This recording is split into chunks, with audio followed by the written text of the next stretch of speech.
अगर आपका भी एग्जाम कल है 14 दिसंबर को, आप भी जाने वाले हैं एग्जाम देने के लिए सीटेट का, और अभी तक आप थोड़ा सा डर आपके मन में बना हुआ है ना कि भाई किस तरह से हम पेडागोजी को सॉल्व करेंगे और किस तरह से चीजें करने वाले हैं ना, तो ये क्लास आपके लिए ही है और सेशन में लास्ट तक बने रहें और चीजों को सुन के जाइए। छोटी सी वीडियो रहेगी और थोड़ा सा आपको अपना समय देना पड़ेगा यहाँ पे, ठीक है। अब भाई जो पेडागोजी होती है ना, पेडागोजी में ऐसा क्या है, 4 ऑप्शन होते हैं आपको, और वहां पे कहीं ना कहीं आपको 1 से 2 ऑप्शन में कंफ्यूजन बनी रहती है कि कौन सा आपका आंसर होगा।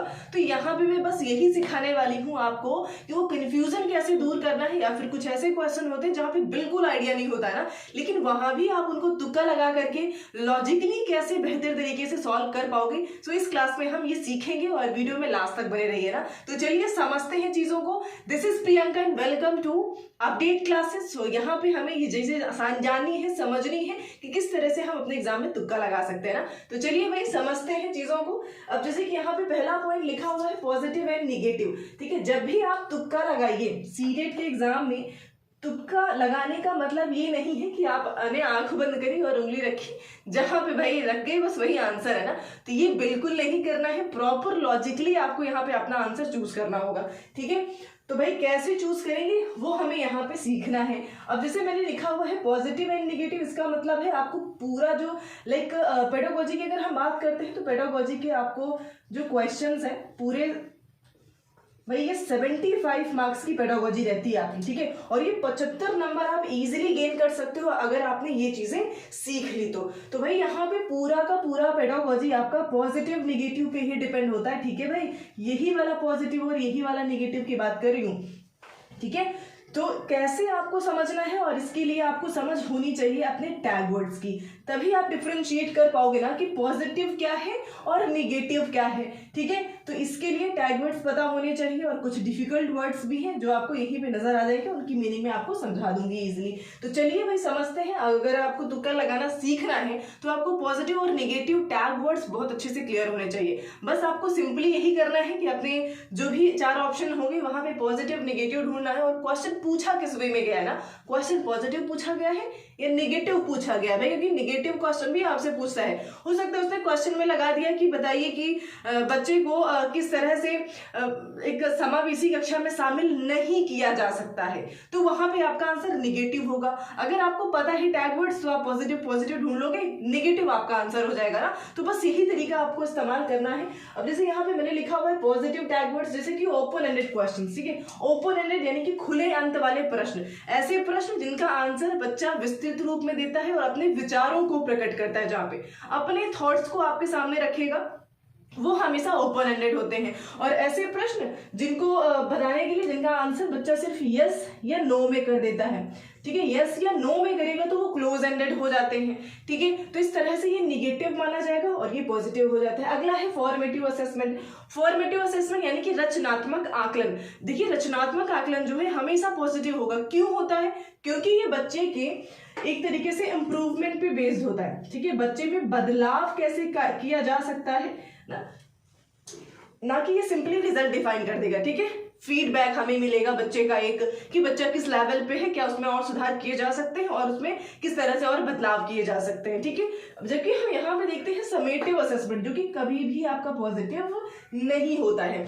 समेटिव यानी कि योगात्मक मूल्यांकन जिसे कहते हैं, यहाँ पे बच्चे का डायरेक्टली रिजल्ट डिक्लेयर हो जाता है ना। अब समेटिव असेसमेंट होता कब कब है, तो भाई जैसे आप सबने भी दिया होगा अपने जीवन में, देकर ही आए हैं, ऑब्वियस सी बात है, ठीक है। जैसे कि हाफ ईयरली और आपका हो जाता है एनुअल एग्जाम्स, ठीक है। तो ये सारे ही योगात्मक मूल्यांकन में आते हैं। भाई आपने पूरे साल पढ़ा और इसके बाद आपका एग्जाम हो गया, वहां क्लियर हो गया कि बच्चा फेल है या पास है, तो ये चीजें गलत मानी जाती है, इसको इतना सपोर्ट नहीं किया जाता है, ठीक है। सपोर्ट किसको करते हैं? फॉर्मेटिव असेसमेंट को, और साथ में आपका CCE भी होता है ना, ये भी आपका पॉजिटिव वर्ड है यहाँ पे। अगर ऑप्शन में नजर आते हैं तो यही आपके आंसर होंगे। अगर आंसर पॉजिटिवली पूछा गया ना, निगेटिव, तो फिर यहाँ पे ये हो जाएगा। इंक्लूसिव एजुकेशन क्या होता है भाई? समावेशी शिक्षा। भाई समावेश का मतलब होता है हर एक बच्चे को एक छत के नीचे रख करके एक ही धारा में उनको पढ़ाना, ठीक है। ऐसा नहीं है कि अगर मान लीजिए कोई बच्चा पिछले बैकग्राउंड से आ रहा है, फिजिकली उसको कुछ प्रॉब्लम हो रखी है, तो उसको अलग स्कूल में भेज दोगे, ठीक है, या उसको अलग क्लासरूम में बिठा के पढ़ाओगे। ये चीजें कंप्लीटली रॉन्ग है और ऐसा आपको नहीं करना है। उनको सभी को एक धारा में जोड़ना है और इंक्लूसिव क्लासरूम में एक समावेशी शिक्षा की उनको प्रोवाइड प्रोवाइड करनी है, ठीक है। जहाँ की अगर आप सेग्रीगेशन, लेबलिंग, ऐसा होता है ना, लेबल कर देना। जैसे कुछ बच्चे क्लासरूम में ऐसे होते हैं, बड़े ही इंटेलिजेंट होते हैं, तो उनको भाई टॉपर टॉपर कह के बुलाते हैं टीचर्स, ठीक है, या बच्चे बुला रहे हैं, और जो फेल हो जाते हैं उन्हें फेलियर कहते हैं। तो ये भी बच्चों के दिमाग में काफी नेगेटिव इम्पैक्ट डालता है, जो कि अच्छी चीज नहीं है, ठीक है। तो ये आपको कभी नहीं करना है। सेग्रीगेशन यानी कि अलगाव। भाई अगर बच्चा सही नहीं है, मान लीजिए पढ़ाई में सही नहीं है, किसी पिछड़े बैकग्राउंड से आ रहा है, तो क्या करेंगे, उसको अलग कक्षा में बिठा देंगे, जो कि गलत है, ठीक है। इंक्लूजन को सपोर्ट करता है हमारा एनसीएफ, एनईपी, हर एक, ठीक है। किसको सपोर्ट करता है भाई, इंक्लूजन को सपोर्ट करता है, समावेशी शिक्षा को। इवन इंटीग्रेशन, एकीकृत शिक्षा भी समावेशी शिक्षा के सामने कम है, क्योंकि समावेशी शिक्षा बच्चे की नीड को ध्यान में रखता है, और जबकि इंटीग्रेशन क्या करता है, वो साथ में तो रखता है, लेकिन वहां पे इंडिविजुअल डिफरेंसेस को इग्नोर किया जाता है, बच्चों की नीड को इग्नोर किया जाता है, ठीक है। तो इस चीज को समझेंगे। चाइल्ड सेंटर्ड, भाई आपका जो एजुकेशन सिस्टम होना चाहिए ना, आपके पढ़ाने का तरीका हो, आपका करिकुलम हो, हर एक चीज चाइल्ड सेंटर्ड होना चाहिए। बच्चे को केंद्र में रख करके ही आपको चीजें सिखानी है, ठीक है। अगर आपने टीचर सेंटर्ड एजुकेशन करा, अपने हिसाब से अपनी बेहतरी के लिए चीजें आप कर रहे हो, तो गलत है। अगर आप वहां पे बुक्स को प्रायोरिटी दे रहे हो, बच्चों को नहीं, तो भी गलत है। बच्चा हमेशा केंद्र में रहेगा, और बच्चे को ही आपको एक तरह से सेवियर बनना है ना, हर तरह से बच्चे को आपको बचाने की कोशिश करनी है। अगला है learning by doing. Learning by doing यानी कि करके सीखना। बच्चों को हमेशा एक्सपोजर दीजिए, एनवायरमेंट के साथ घूमने जाने का, ठीक है, लोगों के साथ बातचीत करने का, अपने दोस्तों के साथ ग्रुप में रह करके बातचीत करने का एक्सपोजर दीजिए, और उन्हें खुद से करने का मौका दीजिए, ठीक है। तो वो हमेशा बेहतर तरीके से और एक्टिवली चीजों को सीखते हैं, एक्टिव रह करके, ठीक है। तो ये चीजें बेहतर है भाई। जेंडर न्यूट्रल लैंग्वेज, और क्लासरूम में भाई आपको ऐसी भाषा का इस्तेमाल करना चाहिए ना, जो कि जेंडर न्यूट्रल हो, जो किसी स्पेसिफिक जेंडर की तरफ इशारा ना कर रही हो, ठीक है। क्लासरूम में है आप, तो गर्ल या बॉय ना कह करके आप स्टूडेंट कह सकते हो, या फिर इस तरह से जो भी आप कहना चाहो, बस ओवरऑल उसमें किसी स्पेसिफिक जेंडर को आप ना बुलाइए, ठीक है। तो ओवरऑल ये भी पॉजिटिव टर्म हो जाता है आपका। सेंसिटिविटी, भाई अपने आप में भी और बच्चों में भी सेंसिटिविटी डेवलप करनी चाहिए, ये भी एक पॉजिटिव शब्द हो जाता है। और क्रिटिकल थिंकिंग, भाई समालोचनात्मक विचार।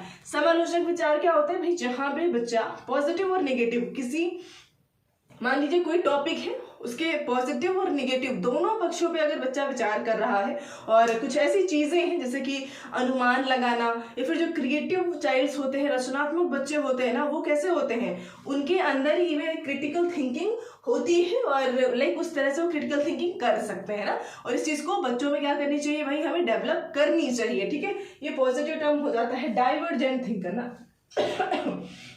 भाई, जैसे मैंने क्रिटिकल थिंकिंग कहा ना, तो ये डाइवर्जेंट बच्चे होते हैं ना, ये ही एक तरीके से क्रिटिकल थिंकिंग करते हैं, ठीक है। जो कन्वर्जेंट होंगे वो थिंकिंग ये वाली नहीं कर पाते। क्रिटिकल थिंकिंग यहाँ पे मैंने लिखा होगा कहीं पे, जो आपका भाई क्या, हाँ ये लास्ट में लिखा हुआ है ना, कन्वर्जेंट थिंकर।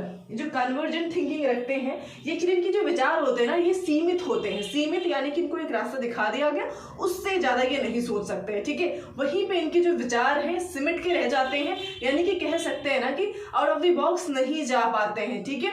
और जबकि डाइवर्जेंट थिंकर्स जो होते हैं, ये आउट ऑफ द बॉक्स जाकर के सोचते हैं, इनके विचार काफी ओपन होते हैं, खुले विचारों के होते हैं, ओपन एंडेड थॉट्स रखते हैं, ठीक है। जबकि ये सिमट के रह जाते हैं, इवन क्लोज एंडेड क्वेश्चंस तक ही रह जाते हैं, ओपन एंडेड तक इनकी पहुंच नहीं हो पाती है। तो ये निगेटिव है, ठीक है, जबकि ये बहुत ज्यादा पॉजिटिव है। इंगेज करना, इंजॉयफुल लर्निंग, अंडरस्टैंडिंग, भाई आज के टाइम में ना हर एक चीज इस चीज पे फोकस करता है कि बच्चों की अंडरस्टैंडिंग पे काम करनी है, कॉन्सेप्चुअल नॉलेज उनको देना है, ठीक है। रोड लर्निंग नहीं करानी है, रेक्टिफिकेशन नहीं कराना है उनको, ठीक है। इंगेज करके रखिए। इंगेज करने का मतलब है ऐसी चीजों में जो उनके लिए इंजॉयबल हो, और साथ में वो अपने आप को बेहतर महसूस करे वहां पे, ठीक है। क्लोज एंडेड आप समझ चुके हो, समेटिव, सेग्रीगेशन, लेबलिंग। भाई परफॉर्मेंस ओरिएंटेड ना, अब कुछ बच्चे ऐसे होते हैं जो सिर्फ और सिर्फ अपने परफॉर्मेंस पे ध्यान देते हैं, मीन्स जो से उनको लर्निंग में इंटरेस्ट नहीं है, वो क्लास में फर्स्ट आना चाहते हैं, इस वजह से पढ़ रहे हैं। वो लर्निंग में इंटरेस्टेड नहीं होते, लेकिन उनको घर में भाई साइकिल मिलेगी अगर वो फर्स्ट आ गए, तो वो इसलिए पढ़ रहे होते हैं ना। और इस तरह की जो लर्निंग है ना, इसे परफॉर्मेंस ओरिएंटेड बोलेंगे, और ये कभी भी पॉजिटिव नहीं होती है, ये गलत है, ठीक है, कंप्लीटली रॉन्ग है, निगेटिव शब्द है। डिस्करेज करना, भाई कभी भी बच्चों को हतोत्साहित नहीं करोगे कभी भी। और जब आप उनको एक तरह से लेक्चर मेथड का इस्तेमाल करते हो ना क्लासरूम में, तब बच्चे पैसिव रहते हैं, काफी ज्यादा पैसिव यानी कि निष्क्रिय आपकी क्लास में बैठे रहेंगे, आप बकबका करके बोल करके जो बोलना बोल के चले जाओ, बच्चों को कोई फर्क नहीं पड़ता, ठीक है। तो ये नहीं करना है, ये गलत हो जाता है भाई। रोट लर्निंग ना, भाई रटाफिकेशन कभी नहीं करना है, बच्चों को हमेशा कॉन्टेक्स्ट में पढ़ाइए, संदर्भ में पढ़ाइए, ठीक है। कंपेयर करना, रिजिट, अब भाई कंपेयर ये जो शब्द है इसको ध्यान से समझिएगा। कभी भी आप एक बच्चे को दूसरे बच्चे के साथ कंपेयर नहीं करोगे, यानी कि एक ही क्लासरूम में एक को दूसरे से कंपेयर नहीं करना। इवन आप बच्चे के खुद के परफॉर्मेंस को कंपेयर कर सकते हो, वो पॉजिटिव है, ठीक है। यानी कि बच्चे का पिछला रिजल्ट कैसा रहा उसके साथ आप उसको कंपेयर करिए, ना कि दूसरे बच्चे के साथ, ठीक है। और रिजल्ट यानी कि अगर मान लीजिए कुछ ऐसी चीज है जो बच्चे के लिए अच्छी नहीं है, लेकिन भाई बुक में लिखी है तो पढ़ाना पड़ेगा, तो ये रिजल्ट थॉट हो जाता है, ठीक है। जहाँ पे चीजें दृढ़ है, बिल्कुल बदली नहीं जा सकती है, चेंज नहीं की जा सकती, क्योंकि हमारा एनसीएफ क्या कहता है भाई, कहता है कि अगर बच्चे को जरूरत है तो बिल्कुल बदल सकते हो, चेंज करना है आपको, बच्चे को सेंटर में रखना है, ना कि करिकुलम को, बुक्स को, ठीक है। तो क्लियर हुआ होगा आई होप। और जेंडर स्टीरियोटाइप में बहुत ज्यादा निगेटिव शब्द है।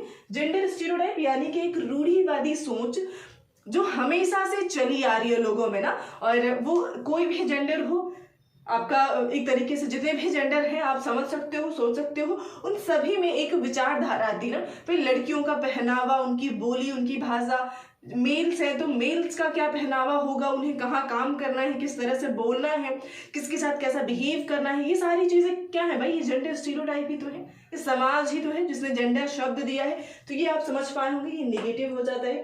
टीचर सेंटर्ड की बात करते हैं, वही जो मैंने बताया भाई कि चाइल्ड सेंटर्ड एजुकेशन होनी चाहिए, टीचर सेंटर्ड नहीं, तो ये नेगेटिव है। और स्टैंडर्डाइजेशन, भाई जब चीजें मानकीकृत हो जाती है ना, भाई समावेशी कक्षा में आप चीजें स्टैंडर्डाइज करके तो नहीं चल सकते हो। अगर किसी के बच्चे को लर्निंग डिसेबिलिटी हो रखी है और वहां पे आप स्टैंडर्ड तरीके से चल रहे हो, हर एक को एक ही तराजू में रख के तोल रहे हो ना, तो ये अच्छी बात तो नहीं है भाई। वहां पे आपको थोड़ा सा फ्लेक्सिबल होने की जरूरत है, थोड़ा लीनियंट होने की जरूरत है, ना कि आप वहां पे स्टैंडर्ड तरीके से चीजों को आंकोगे, ठीक है। वो गलत होगा, कंप्लीटली रॉन्ग होगा। तो आई होप ये वीडियो आप थोड़ा सा समझ पाए होंगे, ठीक है। और तुक्का लगाना ऐसा नहीं है कि सिर्फ आंख बंद किया, उंगली रखी, जहां पड़ गया वही हमारा आंसर हो जाएगा, ये बिल्कुल नहीं करना है, ठीक है। ये लॉजिकल तरीका आप इस्तेमाल करिए, और ये टैग वर्ड्स है इनको लिख लो भाई, 1 से 2 बार पढ़ोगे आपको इजीली याद हो जाएगा। ये 2x की स्पीड पे 1 से 2 बार सुन लीजिए एग्जाम में जाने से पहले, ठीक है। अभी भी मौका है आपके पास, और बिल्कुल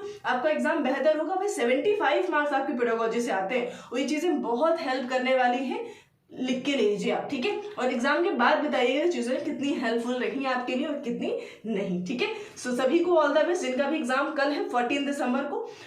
सो आज के लिए इतना ही रखते हैं, मिलते हैं नेक्स्ट सेशन में। Thank you so much everyone.